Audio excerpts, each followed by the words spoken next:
Quran-ı Kerimdə Ramazan ayı Quran ayıdır, Quranın nazil olduğu aydır. Quran haqqında danışmaq daha münasibdir. Quranda olan mövzular. Lənət nə deməkdir? Lənət bəziləri bunu belə deyir də bir necə deyim, söyüş, təhqir kimi hesab eləyir, amma elə deyil. Bu şəriətin göstərişlərindən biridir. Yəni möminlərdən də tələb eləyir ki, layiq olana neynəsin? Lənət oxusun. Lənət nədir? Lənət yəni Allahın rəhmətindən qovulmaq. Allahın rəhmətindən qovulmaq, kənar düşmək, uzaq düşməyə deyilir nə? Lənət. Məsələn, bir nəfər deyir ki, ya Allah, Əbu Ləhəbə öz lənətivə əsirgəmə. Ya Allah, Firona öz lənətivə əsirgəmə. Ya Allah, özün, məsələn, Kərbəla şəhidlərinin, qatillərindən lənətivi əsirgəmə. Bu nə demək istəyir? Demək istəyir ki, onları rəhmətin dairəsinə salma. Qəzəb dairəsinə sal.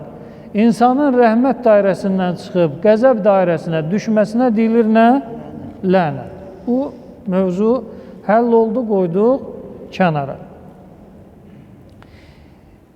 Bəziləri bizim Azərbaycan dilində deyək və yaxud ləhcəmizdə deyirlər Allah nəhlət eləsin, nəhlət.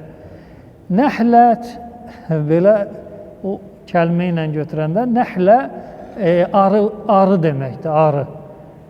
Nəhlətun, yəni arı. Yəni belə tərcümə elə də ona arı vursun. Nəhlət yox, lənət.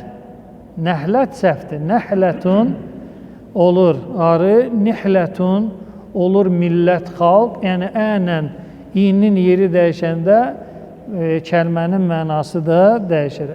Əslində lənətun, lənət. Rəhmət dairəsindən çıxsın, lənət dairəsinə düşsün. Deməli, əl-ə'mal əl-mucibə lil-lə'n.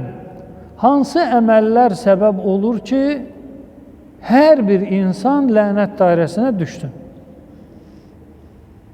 Yəni, elə bilməyin, lənət Fironçundur, lənət Yezidçindir, Muaviyyə üçündür. Yox. Hər bir şəxs lənət dairəsinə düşə bilər. Rəhmətdən çıxır, düşür hara? Lənət dairəsinə.